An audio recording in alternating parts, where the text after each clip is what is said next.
Hi, friends. How's it going today? Thank you for coming to my live stream. I'm really excited to be here, and I hope everyone is having a fantastic day. Today, I was supposed to ride my bike to work, and I set my alarm for my husband and I to get up early so we could ride together. And then I set it to silent for some weird reason, accidentally.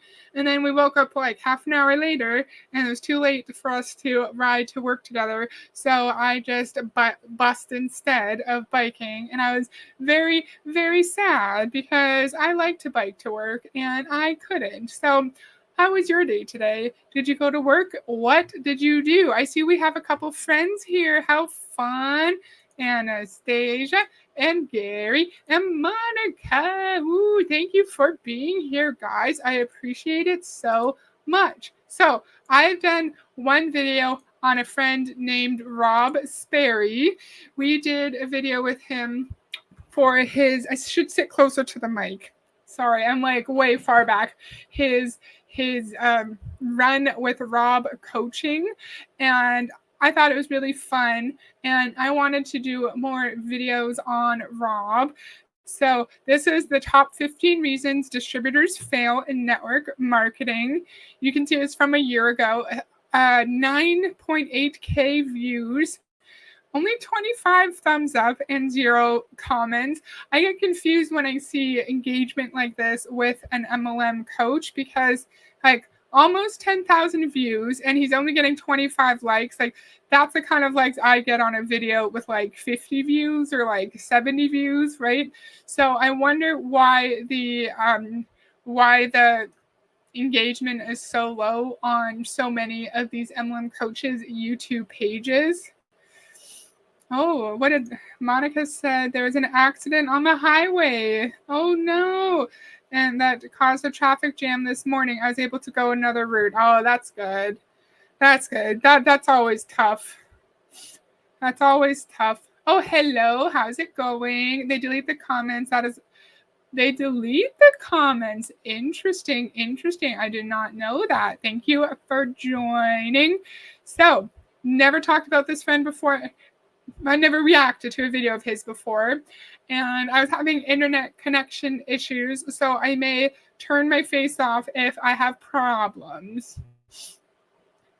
Oh, it's the same on the Amway videos? Interesting. Okay, let's go.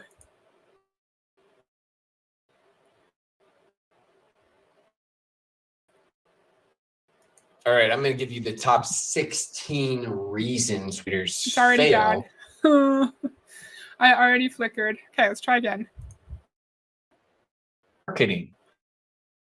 I've got all 16 right here. Plus, you should trust me because I got a hoodie on. I mean, that right there should be enough sense. That seems common sense. Well, let's put it in perspective. How can you expect others to be committed if you aren't committed?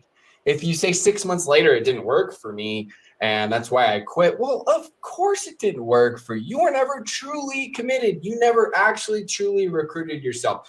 Reason number 2, and I'm curious. I want to see.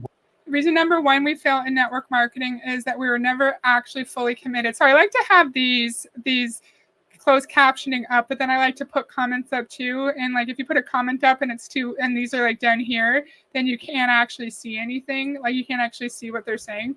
So anyone who's been in an MLM before and who joined for the purpose of making money, what was your commitment level? Because I feel like a lot of the times they'll say, no one's committed, no one actually wants to sacrifice, but then we hear people talk about how they worked 1 million hours a week in their Beachbody business and their Prove It business, and they miss time with their families and their spouse and with their friends, and they just worked constantly to try to achieve their financial goals.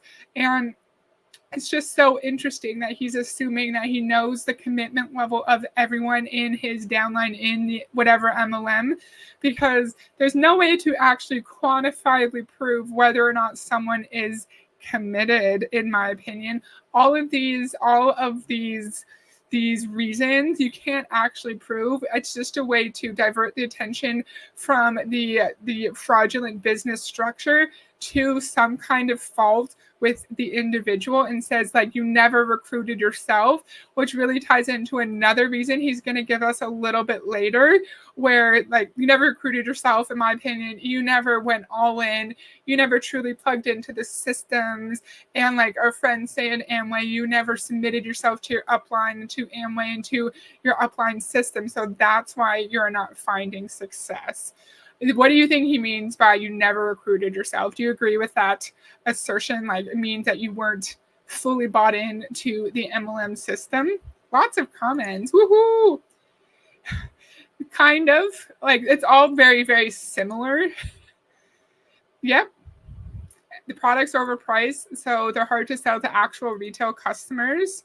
Yep. Blame the victim. These are all like this whole video is victim blaming. And it's a shame. Like I like his personality. I think he's more like reserved than your average MLM coach. He's not outgoing and funny like Fraser. He's not, in my opinion, asshole adjacent like Ray Higdon.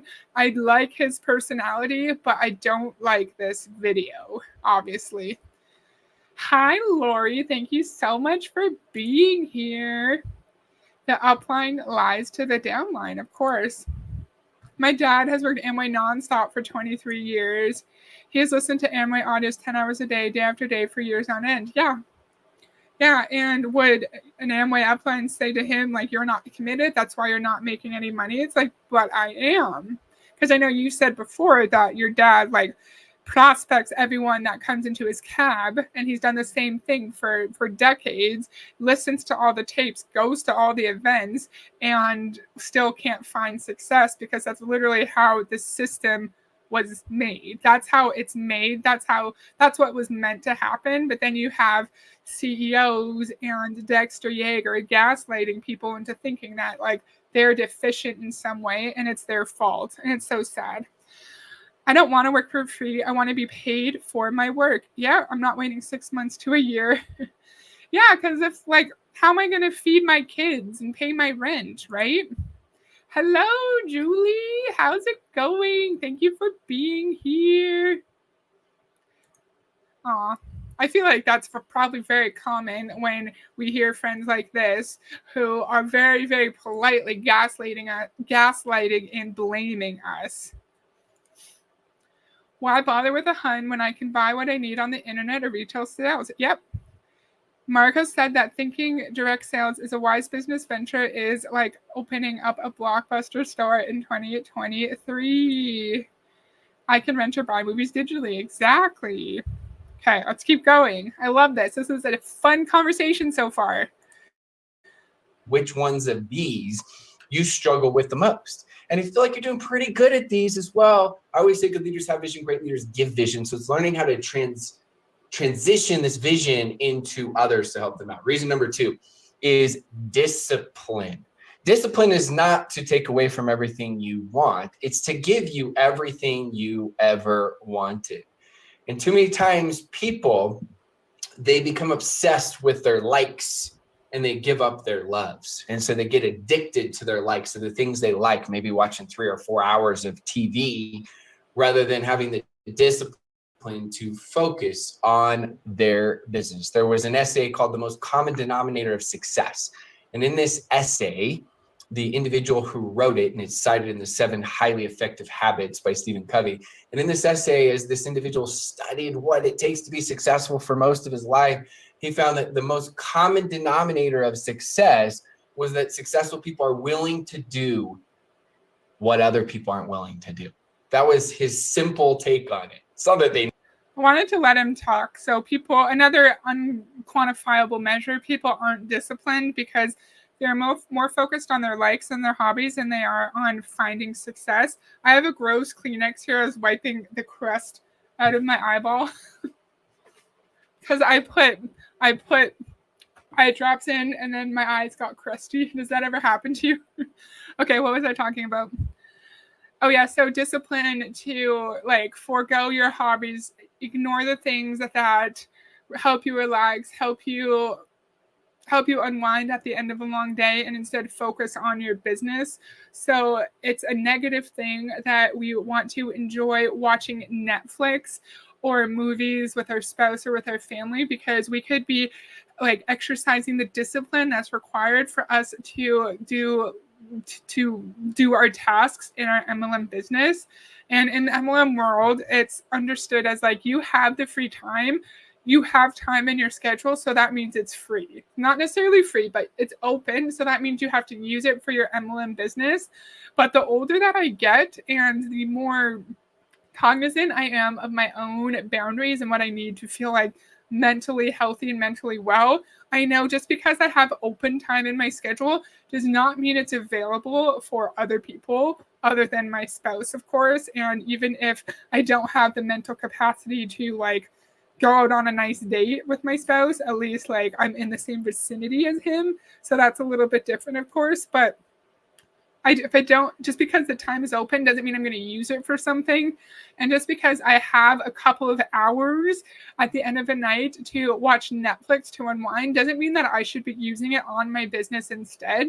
We hear a lot of the argument that like you have to think about whether or not this activity is going to help you move towards your goals. And I think that could get extremely, extremely toxic, because how is going out on a nice date night going to help you move towards your business goals in your MLM? It's not. And so you're going to start to like demonize anything that is not the MLM business directly, anything that's unwinding, spending time with your spouse, hanging out with your kid, making memories with your friends. That's going to start to be seen as a bad activity. And you're going to need to just do the good activity, which is the MLM. I'm talking so much. I didn't realize I had this much to say. Sorry, friend. Okay. No matter what a hun does, the system is made for them to fail, and you know this, and that's why you're a coach. Exactly. I admit I lack discipline entirely. I guess I will fail in the MLM. I would too. It's not a bad thing. Ignore having a life and be consumed by the MLM. Why do they think this is healthy? No, thank you. Who wants this? Who wants to be Bill Britt and be working constantly when he's like 74, right? And people were telling me like he worked until like he unfortunately passed away, but then he's preaching time freedom and not having to work, but yet he worked way past retirement age. Hello, PH actress. It's so nice to see you here. Thank you. I also want to relax. I want to stream. I want to hang out with my spouse. I want to watch stuff on TV.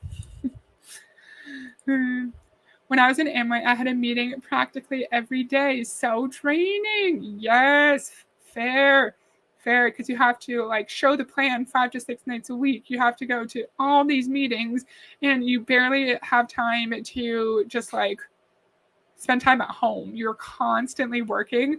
So Aneta, MLM is fraud. I'm doing a video tomorrow. I haven't scheduled it yet with Jay Van Andel. And it's like a recording of a past speech that he did. And I'm really excited for it because I struggled to find Jay Van Andel's speeches. So if you want to come tomorrow at the same time, it'd be cool to see you guys there. The picnic works if it works for you. What do you mean, Gary? What picnic? I don't understand. Oh, you have to watch the replay. No problem, Sarah. Thank you for saying hello. I agree. I totally agree. Not necessarily like doing it, right? It's not like in the network marketing profession, you necessarily, oh, I'm so excited. I get to reach out to new people today and I get to get rejected. It's going to be so fun. Not at all.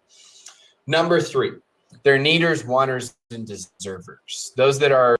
There are things in our jobs that we don't enjoy doing. Like today I had to write a report on a topic I didn't understand that is hard for me to work my way through. But I did it because it's part of my job. But it's not me like overstepping my ethical moral boundary by writing a report on a topic that I don't understand. But you not wanting to reach out to 100 people could be that you feel icky doing it. You feel like it's unethical, that you shouldn't be doing it. And it could also be a fear of rejection because you don't want 100 people, 100 of your friends and family to tell you no, which is extremely fair and extremely valid. It's not something wrong with you for not wanting 100 people to either ignore you or say no. $52 in 3 months in Amway. Well, I'm glad you were only in for 3 months. I'm sorry. The reason why it's so hard to find Amway videos on YouTube is because IBOs are not allowed to post on YouTube. Yep. They are threatened with termination. I knew that. Did you see the interview Julie did with Gurina Chen? Highly recommend. She mentioned that one of the leaders. Oh, I did not. I will go watch. My family goes to Amway meetings or other 3 to 4 times a week, and I have to pay for them. Oh. Oof. Okay. You mentioned how a picnic could get in the way of an MLM event or need. Sometimes we just need a picnic. Okay, I understand. I love me a good picnic with a big sub sandwich. Like, ride our bike to a nice park, have a big sandwich and some chips, and you sit in the grass or on a nice bench and you look at the trees. I love me a good picnic. Are not successful. They spend too much time with the needers and wanters. Look, love everyone where they're at. Sprint, walk with walkers, jog with walkers. Too many times people are trying to turn the needers and wanters into deservers, and they're trying to turn the walkers into sprinters. Hey, empower them, cast the vision, help them. So computers messed up again, but the needers, wanters, deservers, the walker, sprinters, and runners. Like, walkers are someone who's just doing it casually here and there to see if they can make some money. Like, what is it? Sprint, walk, runners. I don't know. Like, it's just different levels of commitment and desire. The highest level, the runner, I guess, would be the one that is just 1,000% devoted to everything to do with their MLM, and all of their spare time is just their MLM. And then the middle one would be the person who is just kind of like figuring it out if they can turn this into a full-time gig or not. Then he's saying like the needers, the wanters, the deservers. Like, the deservers would be the people who work constantly, don't watch any more TV, don't go out with their friends or with their spouse, and just have all their spare time devoted to their business. The needers, the wanters. Yeah, you know what I mean. Sorry. I in my head, this explanation made sense, but I'm just kind of talking in circles. Just a way to categorize people based on what he sees is their desire and their willingness to sacrifice and devote their entire life to their MLM business. What was that, sir? Cast the vision? Ick. Yes. And then PH actress, if you fail, you were not a deserver. Yeah. So it's like you didn't commit to it. You didn't complete the daily actions required to succeed. So it's your fault. This is all very like polite victim blaming and gaslighting, in my opinion. I'm glad I'm only 15 minutes late. So what are we going over today? And also, hello, Heather. I hope you're doing well. Thank you, Trey. So we are looking at a coach named Rob Sperry, an MLM coach, not in an MLM currently, but is coaching people in MLMs, telling us about reasons why we fail in our network marketing business. But in the end, you have to be very careful on how you spend your time, because time is the most valuable thing we have on this earth. Number 4, they said unrealistic expectations. Now, I get it. I don't know if anyone's ever accomplished anything great without unrealistic expectations. But the problem is the unrealistic expectations, typically the reason why they're unrealistic is because they aren't matched with the work ethic. I can't have $1 million dream with a minimum wage work ethic. It's just not going to work. 90% of disappointment comes from sick expectations. So I said this a lot, where it's a real bait and switch. You're recruited into the MLM off the assumption that you're told that you'll be able to work your business in pockets of time. You can go to every soccer game, date night with your spouse, and you won't miss out on any important things. And then once you're in, you are told that you have to sacrifice and work your business as much as you possibly can, and that you are not a deserver. You are not a runner in your business because you are not devoting every spare moment to your business. So it's not our fault that we may or may not have unrealistic expectations. It's the fault of the dishonest and at that moment deceitful individual who is telling us that we will have all this spare time and make a full-time income if we join you.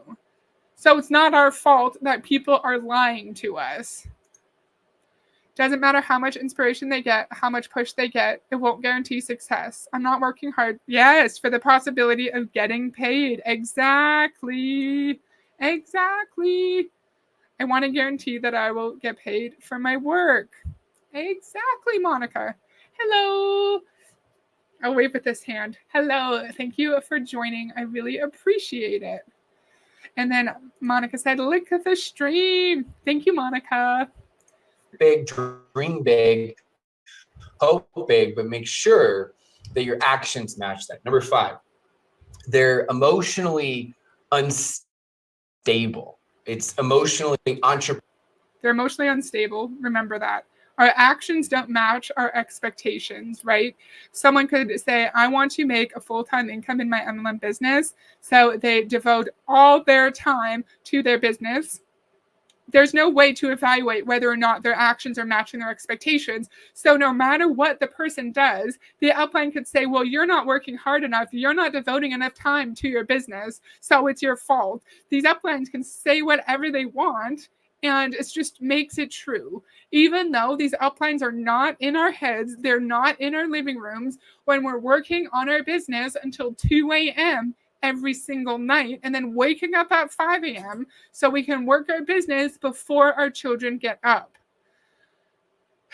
Why do I get annoyed? They'll tell you that you only spend 2 hours after your 9 to 5 to build the business, but when you actually join, they expect you to be recruiting all the time. Exactly, Annetta. Yes, exactly.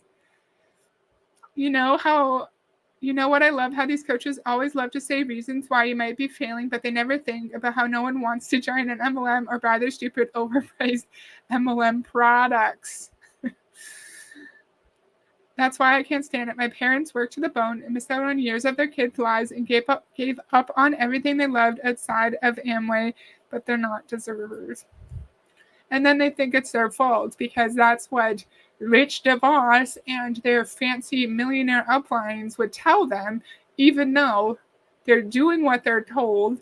They're doing these systems that Rich and Jay created, and it's still not working. And it's no fault of their own.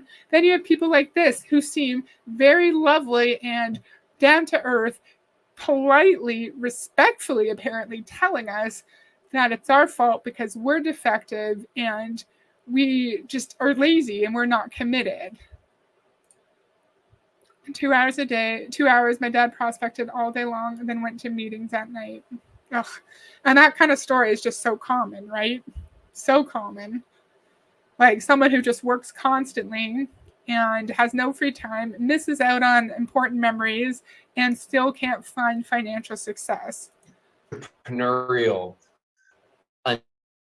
unstable. They can't handle the highs and the lows. And so anything that goes wrong, it's like they're high and their lows are way too low. It's like someone great joins their business. I'm going to Bora Bora. I'm going to be retired. This is amazing. And then someone quits their business that they thought was going to be good. It's like, oh, I just don't have any time. I can't do this. I can't make this happen.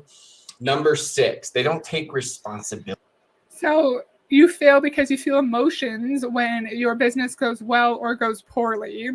If someone quits and you're upset, that's why you failed. Even though if you're upset about that, it could be because you realize that if someone quits and they have a big downline or contribute a lot of volume to you, that you're going to lose money. And they're going to say that your average business does have ups and downs. You're going to have slow seasons. You're going to have fast seasons.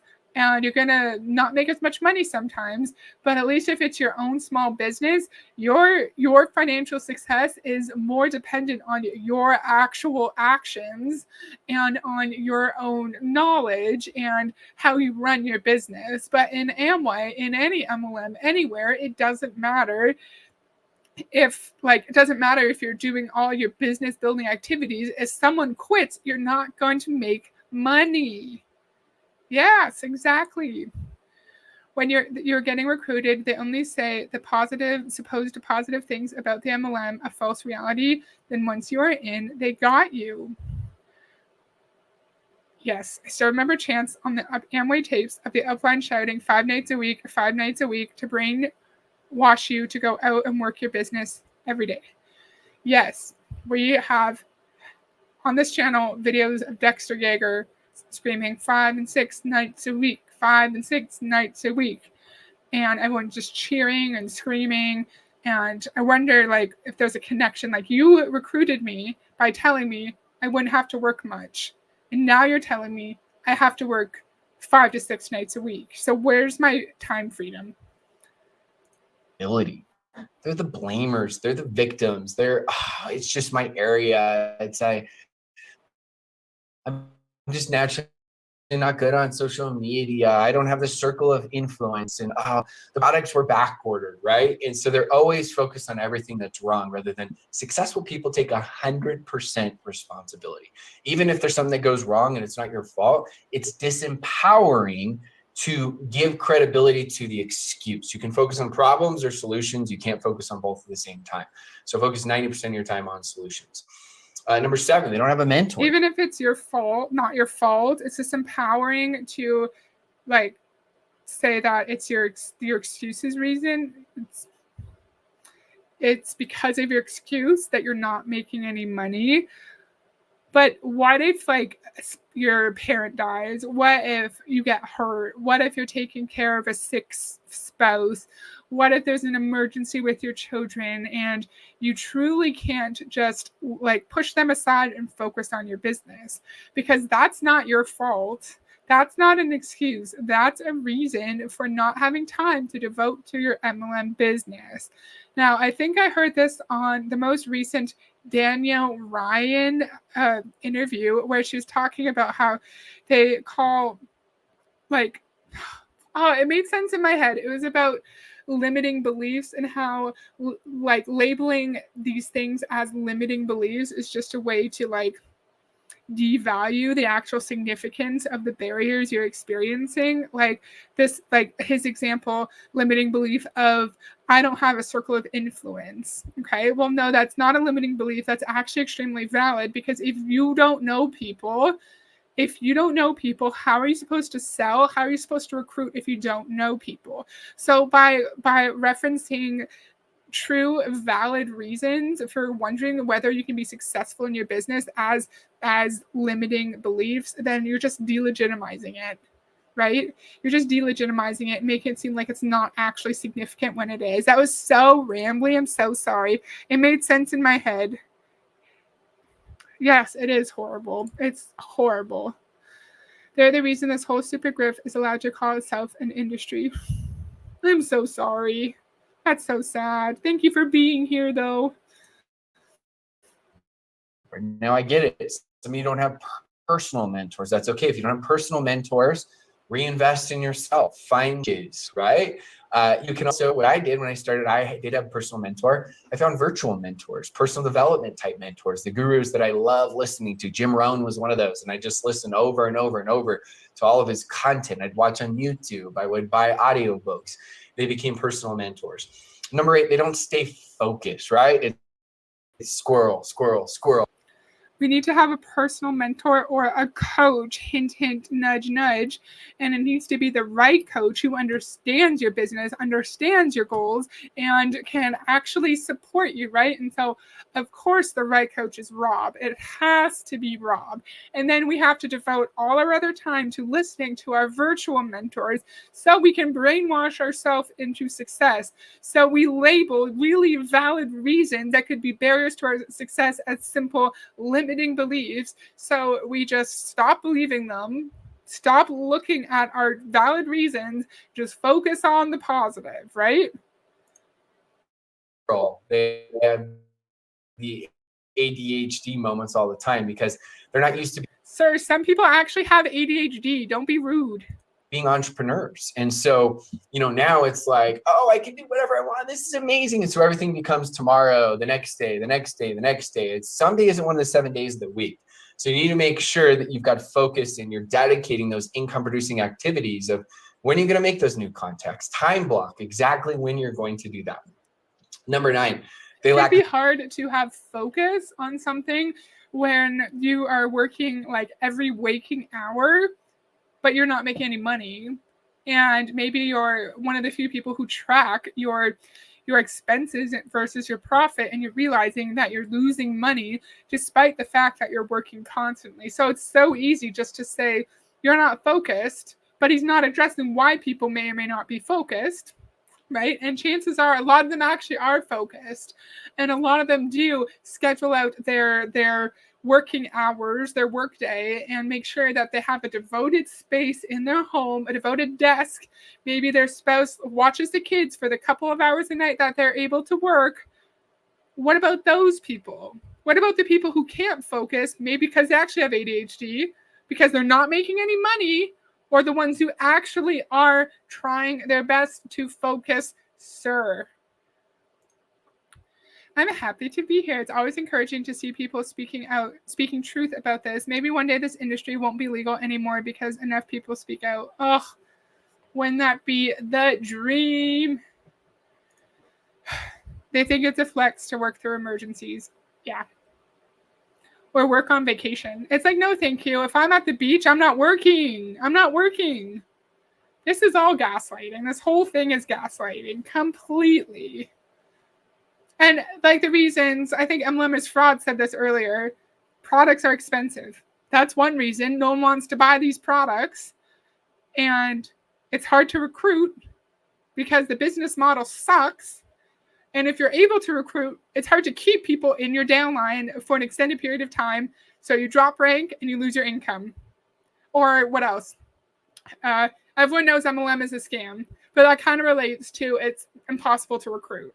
And it's impossible to sell products. So that kind of relates. But I feel like those 3 or 4 reasons are the only reasons we need to talk about. But of course, Rob Sperry is not going to be honest because that would make him look really bad, right?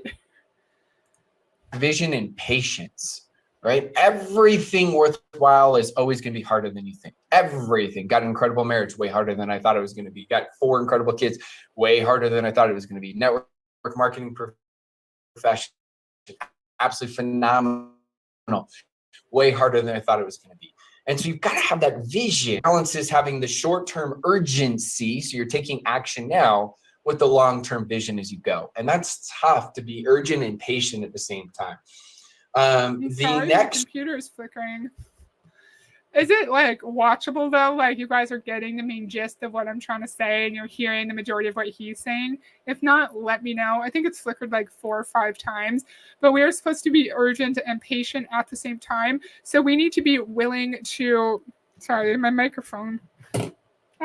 We need to be willing to work constantly, miss time with our spouse and our children to devote to our business, but we're not supposed to expect financial results from that urgency. So there's the patience. So we have to devote ourselves to our business for an unknown period of time, but not expect a payout. Just like Monica said, we are working for the possibility of payment, not even a guarantee.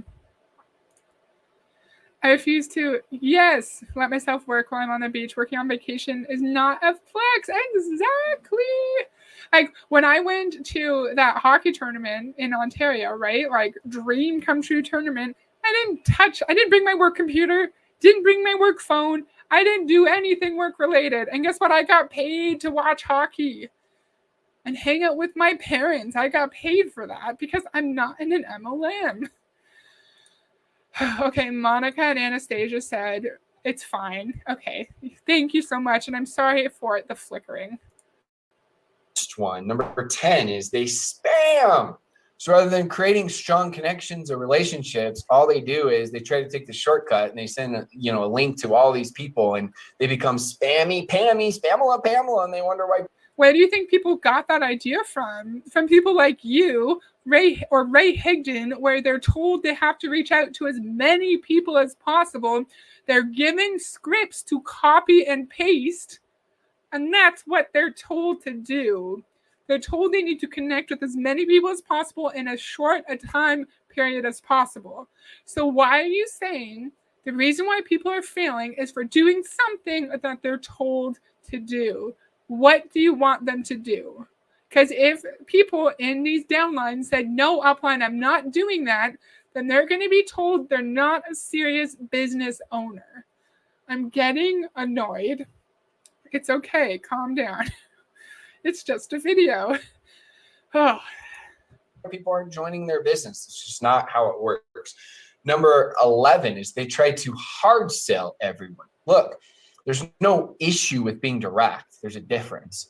But questions are the answers. And the good questions asked in the beginning is getting them to take a look, asking them if they're open to taking a look.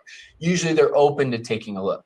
Then after that, remember, questions are the answers. So asking those good questions consistently of, hey, what do you like the most? What are your biggest concerns? What are your biggest objections? This will help you to dial in the right answers for them. So again, there's a huge difference between being direct and hard selling. So again, a fault of the industry, people don't have proper training in order to properly close a sale, because sales is a skill.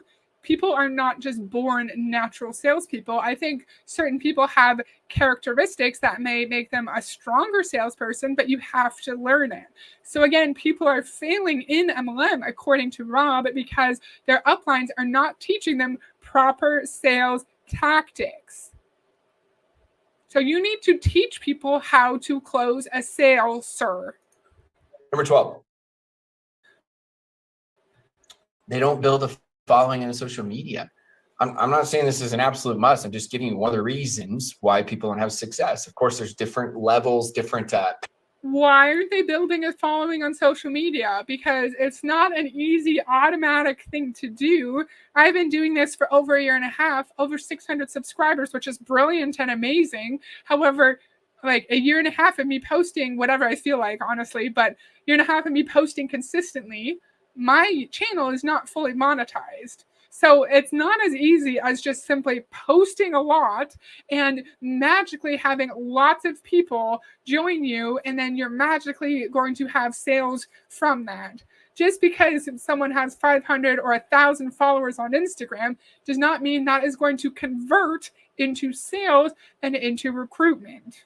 Just because someone posts a lot on Instagram does not mean their following is going to increase. And again, sir, people need to be taught how to grow social media. So that's a fault of the upline. It's a fault of the company for not providing proper training. I'm getting so annoyed. At least his volume is not obnoxious like JLW. I can tolerate listening to him. Exactly. I like his personality. I just can't stand what he's saying. You're never doing enough. They always want you to do more and spend more. Mm-hmm. Yes. And for this person who apparently isn't trying to grow on social media, they could be trying to grow. Maybe their upline isn't teaching them, so they're seeking out additional trainings, and maybe those trainings aren't working. Paths, journeys. But again, at the beginning, I'm not saying you have to have a social media following to crush it. Of course you don't.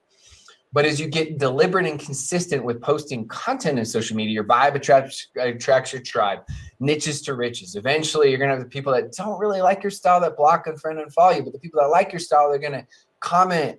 They're going to share your content. And that's going to be able to create a following where now, when you do reach out to people about your business or your products, your closing ratio or your ratio of them saying yes is much higher as you go. Hello. So Nicole and I did what am I trying to say? Collab a little while ago. It was brilliant. It was so fun. And we're going to do another one sometime soon. So yeah, I did email you back, and I can't wait to plan our next video. Thank you for being here. Go subscribe. I'll leave Nicole's name up here so you can type in Breaking Even Communications on YouTube. William said, they never make it clear that the sales come from a tiny percent of the followers.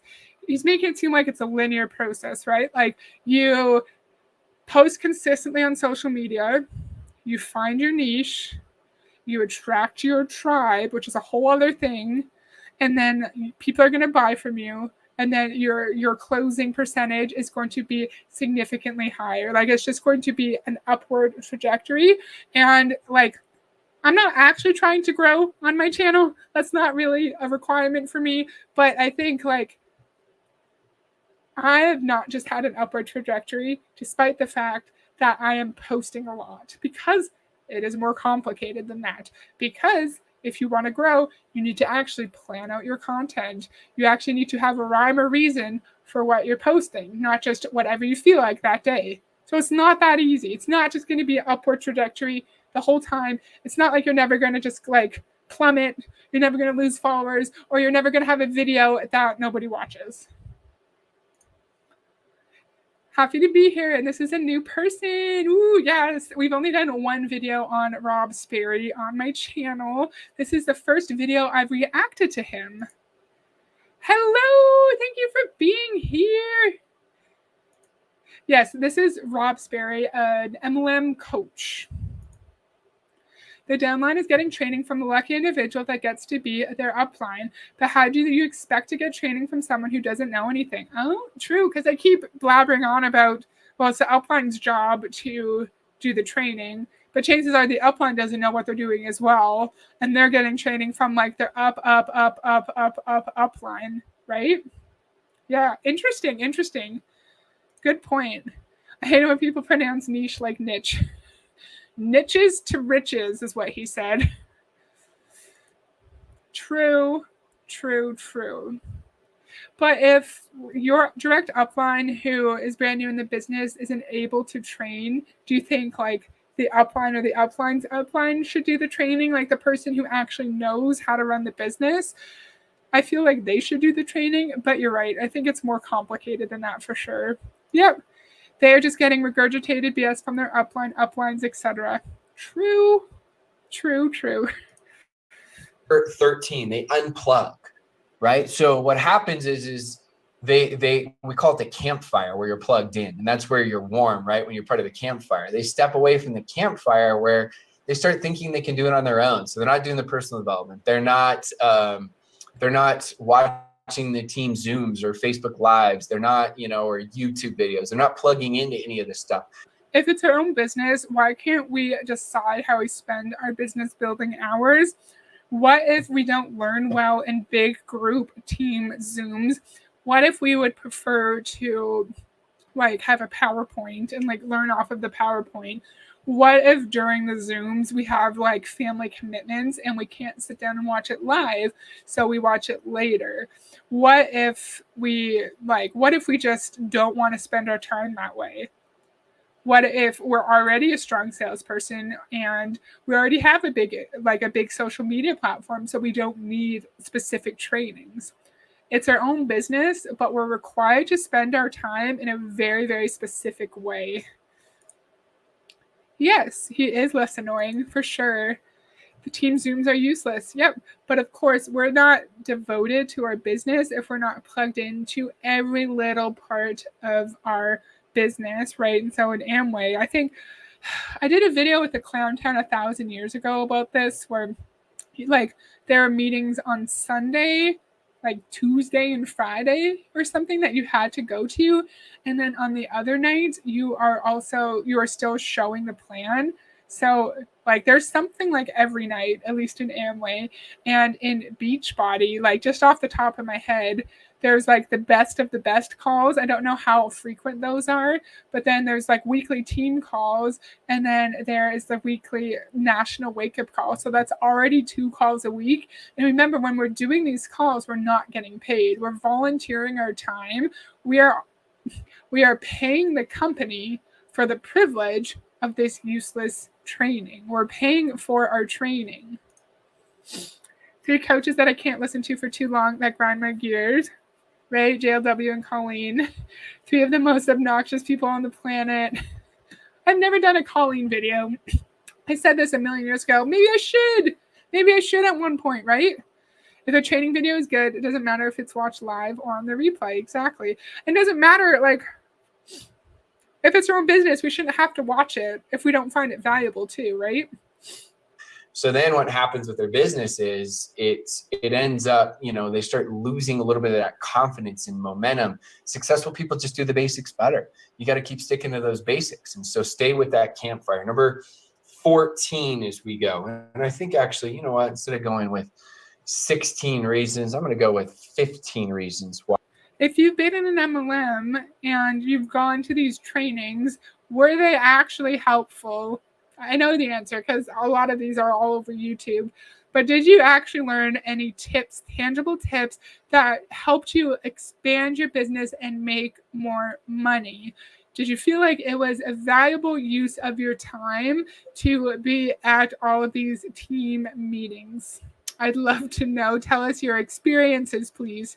Why distributors fail, because a couple of them kind of go together. 14, this goes a little bit with what we just talked about. That's why it's perfect after, is they don't do personal development. You got to do personal development. You got to keep working yourself. You got to reinvest in yourself. That's the best investment you're ever going to make. I've read / listened to over 1,100 books the last 14 years, right? Now, I didn't just read. I didn't just listen. It was learn, action, action, action. Learn, action, action, action. And that's your key, is it's learn, action, action, action as you go. Number 15. I wonder if there's any other profession where there's such an emphasis on not professional development, personal development, like self-help bullshit, in my opinion. I'm trying to think, like, would a therapist need to do personal development, right? I don't know. I don't think so. They have a lot of like continuing education requirements for them to keep their certification. But does anyone else know of such an industry with such a significant focus? And it's always been this way too. Like since Amway's tapes about how you have to submit to your upline, it's always been such a focus on changing your brain, changing how you function in daily life, changing how you interact, how you communicate, how you experience perceived stressful situations and even trauma, because we literally have to change ourselves in order to be successful in this industry. And that should be a red flag. Why do we need to listen to 1,100 books over however many years? Why can't we just do our training, like watch the videos that you say are so important, and then go and make money? Because I've heard so many MLM friends say this. You need to brainwash yourself into success. You need to make sure you have the right mindset. You need to make sure you see everything as a positive and everything as a learning experience. So when you drop in rank and you lose your whole paycheck, you don't see it as a negative. You just see it as an opportunity to grow. Successful people are clear about what their goals are and why they're doing what they're doing. True. We're almost done. I'm talking so long and it's such a short video. 15. They don't have a why. Now, look, I'm not saying when you start that you've got to have this huge why, because when you start, your first goal is typically you want to have a little bit of success. You want to have a sign up. You want to make your money back. I get that. So I'm not saying you got to start with everyone and spend 2 hours on what's your why? Did your why make you cry 72 times today? No. At the very beginning, that's not the case. But as you evolve in this business, your level of commitment in large part will determine your level of success. Going back to number 1, right? We talked about commitment. So now we're bringing it back to the very end with number 15 of you got to have that strong why. Is your why stronger than your objections? Is your why stronger than your mood swings? Why? Because if you don't have that, going back to, we talked about vision. What number was vision? Vision was number 9. In the end, it's just the fog is going to be so great that they're just going to say, yeah, it's just easier if I stop doing this. So yes, at the beginning, you don't really have a strong why, most people. So you need to have a strong why that's backed up by your personal development, that's backed up by your discipline and by your vision for your business. Like it's all connected together. And I don't need to have a why to do my job personally. My why is so I can make money. We're in a capitalist society. Just wanting to make money, wanting to provide for myself is reason enough for wanting a job. Of course, it's better if you kind of like your job, if your boss is nice, if you like the tasks that you're doing.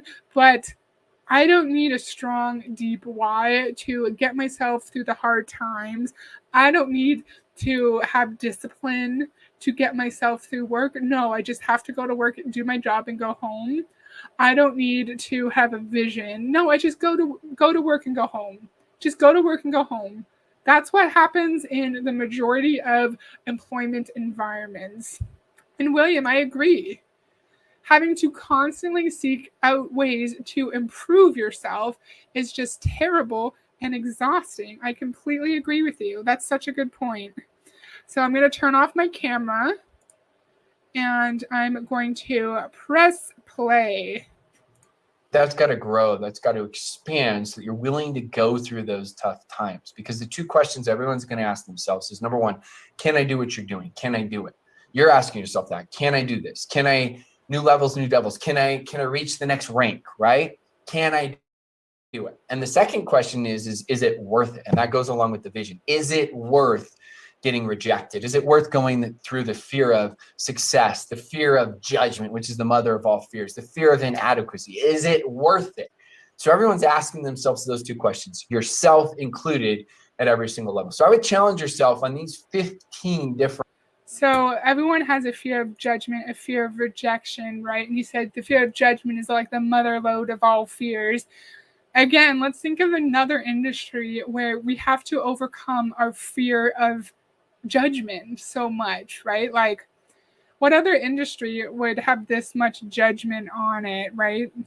Perhaps sex work, unfortunately, even though sex work is real work, maybe sex work, perhaps.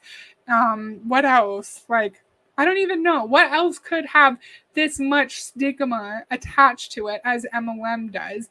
And again, it should be a red flag that we are like focusing so much on our personal development, having so much focus on a really emotional, deeply seated why to get us through the hard times. And they're going to say, in a business, when you have your own small business, there are going to be hard times. There are going to be months that you don't make any money. So MLM is just like that. But the difference is, if you have your own small or medium-sized business, there is not an automatic stigma attached to that. There's not an automatic poor reputation attached to your business model that you own. In MLM, there's the automatic stigma. So your hard times is likely to be prolonged because more and more people are becoming educated on why MLM is such a scam. I'll let it play, I'll let it finish, and then we can be done. Different reasons why one isn't having more success, and say, hey, what are one of these 15 reasons that I can work on the most? What are a couple of them? And learn these as well so you can better cast that vision to your team members. So as always, I hope that was helpful. I hope you take this and you apply it to your business. Ooh, I hate that and that outro. Ooh. So yeah, Nicole said new levels, new devils. I kind of missed that part. So does that mean like the higher you get in your business, the more challenges you're going to have? Like, you're going to experience new things that could like get in your way and new obstacles? Do you think that's what he means? Okay. I think they corrupted the real meaning of personal development. MLM are experts in twisting things to fit their rhetoric. It's a wonderful thing to want to improve yourself, but in the MLM context, as you know, like, oh, this side of my hair looks so weird. I look so silly. In the MLM context, it's different because you are using personal development as a means to keep yourself in this business structure for longer, where you are losing money, you know? My why is exactly that. Have enough money to be able to live. Bonus, I love what I do. Ooh, yeah. Plus retirement and benefits, baby. Can an MLM give me that? Nope. True. I love your comments, Monica. They're fantastic. So that's all I have for today. This was my first video on Rob Sperry. I'm going to do lots more. I think he's an interesting fella. I hope you all enjoyed it. I'm very surprised that I had so many people here despite DC doing her own stream at the same time. So thank you to everyone in the chat and anyone who visited throughout the stream for saying hi and hanging out or lurking. I really, really appreciate it. It was really lovely to have people here. You're welcome. And then tomorrow I'm doing a stream. I haven't scheduled it yet, but I want to do a stream about Jay Van Andel. I found an old speech of his from who knows how long ago, and it's a really good speech. It'll be really interesting. We'll learn a lot. It won't be the most exciting in the world, but I think it'll be really cool. So if you guys can join me, that would be awesome. Bye, Anastasia. Thank you for being here. Yeah. More money, no problems. More money, more problems. Is that what that is? You're welcome, Gary. Bye. Bye. Thank you all for being here. I appreciate it so much, and I'll see you tomorrow. Bye.